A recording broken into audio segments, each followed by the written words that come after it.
ইসরাফিল সিংহায় ফুঁক দাও। আল্লাহর এই ফেরেশতা সিংহা হাতে নিয়ে মুখের কাছে নিয়ে আল্লাহর আরশে মুআল্লার দিকে তাকায় থাকে, একটা সেকেন্ডের জন্য এদিক আর ওদিক করে না।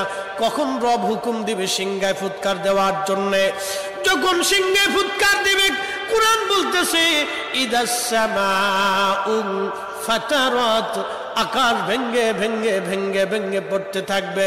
ওয়া ইদাল কাওয়াকিবু তাসারাত, সমগ্র নক্ষত্রগুলি ভেঙ্গে ভেঙ্গে ভেঙ্গে ভেঙ্গে পড়তে থাকবে। ওয়া ইদাল বিহারু ফুজ্জিরাত, সমুদ্রের তলদেশ উদ্দোলিত হয়ে যাবে, সমগ্র পানিগুলি পৃথিবীর উপরে আছাড় মারবে, আর ধুয়ে পাইলে সব পৃথিবীবাসীকে নিয়ে যাওয়া হবে।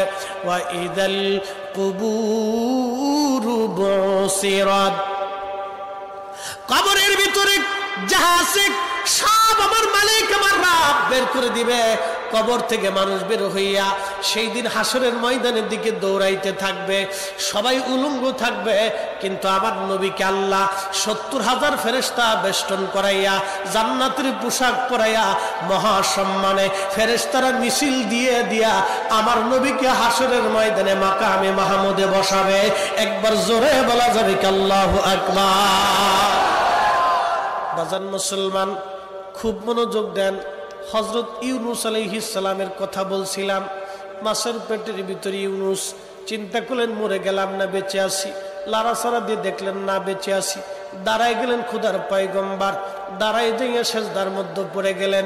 মাছের পেটের মধ্যে সেজদার মধ্যে পড়ে বলতেছে লা ইলাহা ইল্লা আনতা সুবহানাকা। বিপদের দোয়া, কঠিন মুসিবতের মধ্যে যদি পড়ে যান তাহলে খতম ইউনূস এই দোয়াটা খতম দিতে থাকবেন। আল্লাহ যখন ইউনূস আলাইহিস সালাম এই জিকির শুরু করলেন, ইউনূসের এই জিকির আর ওই মাছের পেটের মধ্যে রইল না, এই জিকিরটা চলে গেল আরশে মুআল্লাতে। সুবহানাল্লাহ বলা যাবে। আরশে মুআল্লার পাশে এই জিকিরগুলি চারপাশ দিয়ে ঘুরতেছে। আরশে মুআল্লা ধরে রাখছেন ৪ জন ফেরেশতা কাঁধে করে। এই ৪ জন ফেরেশতা আল্লাহকে ডাক দেবে, বলে রব আপনার বান্দা ইউনূস তিনি জীবনে ভালো অবস্থায় থাকার সময় আপনার জিকির করেছে, আজকে সে মাছের পেটের ভিতরে পড়ে গভীর সমুদ্রের মধ্যে আপনার জিকির করতেছে। আল্লাহ ইউনূসের জিকিরের আওয়াজ আরশে মুআল্লার চারপাশ দিয়ে ঘুরতেছে। আল্লাহ আপনি আপনার ইউনূসরে মাফ করে দেন। আল্লাহ নবী বলেন উম্মত রে, ওই সময় যদি ইউনূস সেজদার মধ্যে পড়ে এই দোয়া না পড়তেন তাহলে কিয়ামত পর্যন্ত আল্লাহ ইউনূসকে মাছের পেটের মধ্যে ওইভাবে রেখে দিতেন। হযরত ইউনূস ওই সময় জিকির করতেছিলেন। এমন সময় ইউনূস আলাইহিস সালাম ডাক দিলেন, হে রব সমুদ্রের ভিতর থেকে আপনার জিকিরের আওয়াজ আসে, সমুদ্রের ভিতরে আপনার জিকির করে কে? আল্লাহ ডাক দিয়ে বলেন, ইউনূস তুমি সমুদ্রের ভিতরে জিকিরের আওয়াজ শোনো। সমুদ্রের পানি আমার জিকির করে, সমুদ্রের কঙ্কর আমি আল্লাহ জিকির করে, সমুদ্রের পাথর আমি আল্লাহ জিকির করে, সমুদ্রের বালুকণা আমি আল্লাহ জিকির করে, সমুদ্রের মাছ আমি আল্লাহর জিকির করে, সমুদ্রের শ্যাওলা আমি আল্লাহর জিকির করে, সমুদ্রের নিচে গাছ আমি আল্লাহ জিকির করে, সমুদ্রের নিচের পাহাড় আমি আল্লাহ জিকির করে। ওই জিকিরের আওয়াজ ইউনূস রে তোমার কানে লাগতেছে। আল্লাহ আল্লাহ ডাক দেখে ইউনূস রে, সমুদ্রের ভিতরে এমন কোন প্রাণী নাই যে প্রাণী আমি আল্লাহ জিকিরে না করে। একবার জোরে বলা যাবে সুবহানাল্লাহ।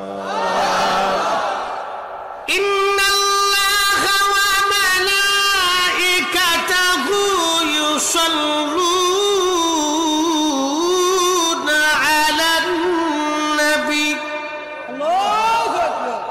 আমি বলি নাই, কোরআন বলে নিশ্চয় আমি আল্লাহ এবং আমার ফেরেশতারা আমার রাসূলের উপরে দুরূদ আমরা পাঠাচ্ছি এবং আগামীতেও পাঠাইতে থাকবো। এখন ফেরেশতারা তো দুরূদ পড়ে, আমরা দুরূদ পড়ি, কিন্তু আল্লাহ তোর দুরূদ পড়ে না।